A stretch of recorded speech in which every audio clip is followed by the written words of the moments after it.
안녕하세요. 13자 별남입니다. 이제 슬슬 A13의 시대가 지나가고 있는데요. 이제 곧 A14이 나올 것 같아서 슬슬 A14을 연습해야 될 것 같아요. 뭐 아무튼 오늘도 아이폰 소식입니다. 최근 아이폰 12의 디스플레이 사진이 등장했습니다. 이 사진은 웨이보에 올라온 사진인데요. 바로 아이폰 5.4인치 디스플레이라고 합니다. 이 사진의 출처는 아이폰 12 조립 라인으로 보이는데요. 이게 5.4인치라고 하는데 자세하게 보면 패널 옆에 손이 있죠. 이 사이즈를 측정하라고 갖다 놓은 것 같은데 사실상 판별하는데 아무 도움도 안 돼요. 어쨌든 사이즈는 일단 넘기고, 여기서 제가 가장 눈여겨볼 점은 바로 노치입니다. 자, 이렇게 사진을 봤는데 여러분들은 이게 어떻게 보이시나요? 제 생각에 베젤은 확실히 준 것 같은데 노치는 솔직히 안 줄어든 것 같아요. 아마도 똑같이 나오지 않을까 이렇게 생각이 되네요. 아무튼 기존에 유출되었던 설계도에서는 이 상단 스피커가 베젤 쪽으로 이동을 하면서 기존보다는 3분의 1 정도 노치가 줄어든 모습이었는데, 이 사진을 보면 스피커의 위치에도 아무런 변화도 없죠. 그래서 이게 제가 볼 때는 노치의 사이즈는 아무래도 그냥 그대로 유지가 될 것 같습니다. 이 배터리를 줄일 게 아니라 이 노치를 줄여야 되지 않을까요? 그리고 이번 아이폰 12는 화면 사이즈가 기존보다 좀 작아지고 또 커지고, 이렇기 때문에 이 실제 사이즈에 대해서 굉장히 궁금해하시는 분들이 많은데요. 최근 트위터 코미아에 올라온 이미지를 보면 어느 정도 사이즈에 대해서 알 수가 있습니다. 이 이미지를 보면 아이폰 12 시리즈와 아이폰 11 프로가 있는데요. 왼쪽부터 사이즈별로 5.4인치 아이폰 12, 아이폰 11 프로, 아이폰 12 맥스, 그리고 아이폰 12 프로, 또 아이폰 11 프로 맥스, 마지막으로 아이폰 12 프로 맥스입니다.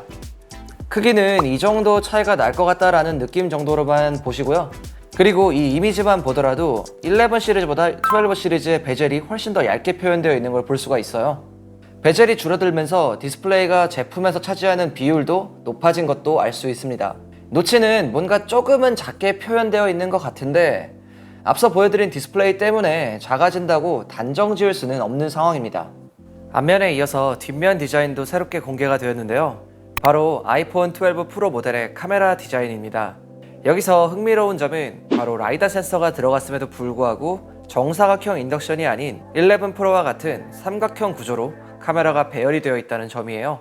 자세히 보면 라이다 센서의 사이즈가 아이패드 프로에 들어간 것보다 훨씬 더 줄어든 모습을 볼 수 있습니다. 그리고 3개의 카메라 렌즈는 아무래도 11 프로보다는 조금 더 큰 사이즈의 렌즈로 보입니다. 렌즈의 크기가 커졌다는 건 센서의 크기가 커졌기 때문이지 않을까 이렇게 생각이 되네요. 그리고 원래 라이다 센서 자리에 있던 마이크가 플래시 왼쪽으로 옮겨진 모습도 볼 수가 있습니다. 실제로 보면 좀 다르겠지만 이미지 상으로는 뭔가 그렇게 깔끔하게 정리되지 않은 느낌이 들어서 조금은 별로네요. 그리고 코미아는 애플이 아이폰에 있는 라이다 센서를 감출 방법을 찾고 있다고도 언급했는데요. 이건 2022년에나 가능할 것으로 보인다고 전망했습니다. 애플도 이 디자인이 깔끔하지 않다는 걸 알고 있다는 거죠. 이번에는 많은 분들이 정말 기다리고 있는 소식인데요. 바로 무선 배터리 공유 기능에 대한 소식입니다. 이거 작년에 본 것 같은데 자탕하는 거 싫어하냐? 최근 트위터인 iHack2Pro는 아이폰 12 프로와 프로 맥스에 무선 충전 기능이 들어간다고 언급했는데요. 그리고 이 기능은 이미 예전부터 갤럭시에는 있었던 기능이죠. 작년에 아이폰 11 프로에 들어간다는 얘기가 있었는데 결국은 그때도 안 들어갔었어요. 그리고 이 트위터에 따르면 이번 아이폰에 갈리움 나이트라이드, 즉 질화갈륨이 들어가게 되는데 질화가 아니고 질화입니다. 이 질화갈륨은 차세대 반도체의 신소재로 고출력, 고전압, 고효율, 이 3박자를 특징으로 하고 있는데, 아무튼 전력 손실 또한 기존보다 훨씬 낮다고 합니다. 그리고 제품의 소형화 또한 가능하고요. 한마디로 작지만 아주 강력한 그런 녀석이라고 할 수 있죠. 최근에는 이런 질화갈륨을 이용한 고속 충전기들이 나오고 있습니다. 아무튼 이 기능이 들어가게 되면은 이제는 아이폰에서도 에어팟 충전이 가능해지겠네요. 다음은 출시일에 관한 소식입니다. 출시일 지겹죠? 저도 지겹습니다. 애플이 올해 아이폰 출시를 연기한다고 공식적으로 발표했습니다.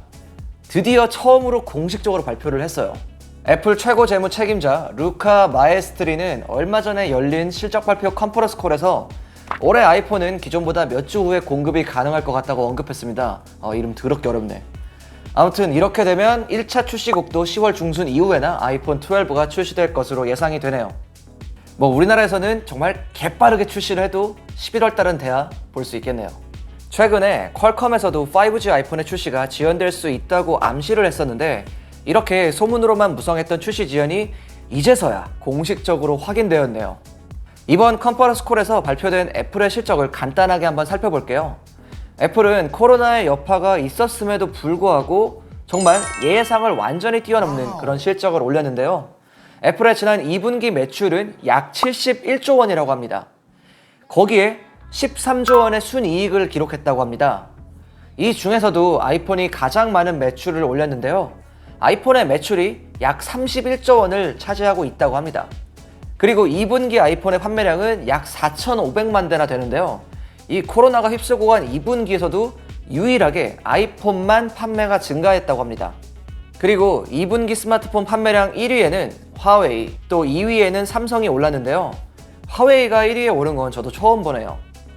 이건 진짜 아무래도 전 세계 시장 판매보다는 중국 내수 시장에 영향이 좀 있다고 생각이 되고요.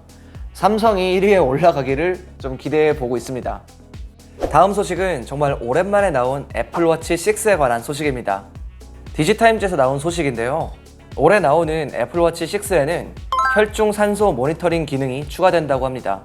이 기능은 이전 iOS 14 코드에서 발견되어 예상이 되었던 기능이긴 한데 이게 워치OS 7의 소프트웨어 업데이트로 들어가게 되는 건지 아니면 애플워치 6에 들어가는 건지는 불분명했었죠. 디지타임즈에서는 이 기능이 애플워치 6에만 적용이 될 거라고 밝혔습니다. 그리고 iFixit은 2015년에 애플워치가 나왔을 때 애플워치 심박 센서가 혈중산소 농도 모니터링 기능을 가지고 있는 걸 발견했다고 해요. 하지만 애플이 이거를 활성화시키지는 않았다고 합니다. 다른 스마트워치나 웨어러블 기기들이 이미 혈중산소 농도 측정 기능을 가지고 있는데요.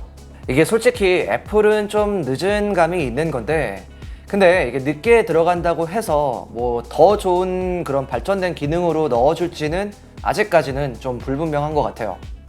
어쨌든 애플워치 6는 조금 더 빠른 퍼포먼스, 더 좋아진 방수, 그리고 셀룰러와 와이파이의 속도가 좀 더 빨라질 거라고 합니다. 밍시거에 따르면 이러한 개선은 애플워치 6에 들어가게 될 플렉시블 회로 기판의 리퀴드 크리스탈 폴리머 또는 LCP를 통해 부분적으로 이루어질 거라고 합니다. 다음은 애플워치 6의 배터리에 관한 소식입니다. 최근 애플워치 6에 배터리로 보이는 사진이 유출되었는데요. 한 트위터가 발견한 정보입니다. 이 인증서는 한국화학융합시험연구원에서 나온 인증서인데요. 모델 번호는 A2327, 배터리의 용량은 303.8mAh, 1.17Wh입니다. 근데 이 배터리가 아직은 어떤 제품에 들어갈지 조금은 모호한 상태입니다. 이 배터리가 에어팟에 들어갈 수도 있고 애플워치에 들어갈 수도 있다는 건데요. 에어팟과 애플워치의 분해 사진으로 추정을 좀 해보자면 에어팟보다는 아무래도 기존 애플워치의 배터리와 좀 더 비슷하다는 걸 알 수가 있습니다. 만약 애플워치에 들어가게 되면 기존 애플워치 5나 4보다 배터리 용량이 조금은 더 커지게 되는 건데요. 배터리가 커진다고 해도 엄청나게 좋아하시는 건 아닌데 그래도 조금이라도 커진다는 것 자체가 조금은 좋은 거죠. 다음은 에어태그인데요. 트위터 애플 루머스는 9월 또는 10월에 에어태그가 출시될 거라고 전망했습니다. 이 에어태그에 대한 소식은 기존에도 종종 나왔었는데요. 이제는 진짜 좀 나올 때가 된 것 같기도 해요. 그리고 이 에어태그는 iOS 14이 지원되는 기기에서만 사용할 수 있다고 합니다. 그러니까 iOS 14 업데이트가 지원이 되는 아이폰까지만 사용이 가능하겠죠. 그리고 애플 루머스는 애플의 작은 충전 패드에 대한 내용도 언급했는데요. 아마도 에어파워 미니일 것으로 보이는데 아무튼 정확한 이름은 아직까지 공개되지 않았다고 합니다. 이 충전 패드는 $99에서 $149 정도의 가격을 가지게 된다고 전했는데요. 충전 패드인데 정말 이 가격이면 사실 너무 비싼 거 아닌가? 이렇게 생각이 돼요. 애플의 게임 콘솔에 대한 내용도 있습니다. 트위터 무아리 QHD, 이름도 더럽게 어렵네요. 아무튼 이 사람에 따르면 ARM 기반 게임 콘솔을 개발 중이라고 밝혔습니다. 그리고 애플 루머스는 거기에다가 애플이 게임 컨트롤러까지도 개발한다고 언급했습니다. 아무튼 이 게임 컨트롤러는 2021년에 출시가 될 거라고 밝혔습니다. 제가 가지고 온 건 플스3 패드예요. 그리고 여기에는 무선 충전과 라이트닝 포트가 들어갈 예정이라고 합니다. 최근 9to5 맥은 새로운 아이맥에 이 페이스 아이디가 들어간다는 완전한 빼박 증거를 찾았다고 보도했습니다. 이 아이맥은 아마도 올해 말이나 내년쯤 볼 수 있을 것 같은데요. 제가 아이맥을 정말 오랫동안 사용했는데 이 사실 로그인할 때 살짝 불편한 감은 있었는데 이 페이스 아이디가 들어가게 되면 진짜 편해지겠죠? 오늘 제가 준비한 내용은 여기까지고요. 그리고 저희가 새롭게 하고 있는 주간 아이폰 쇼도 곧 올라올 예정이니까 많이 사랑해주세요. 좋아요, 구독, 이젠 해주실 거지? 지금까지 인스펙팅룸 별남이었습니다. 바이.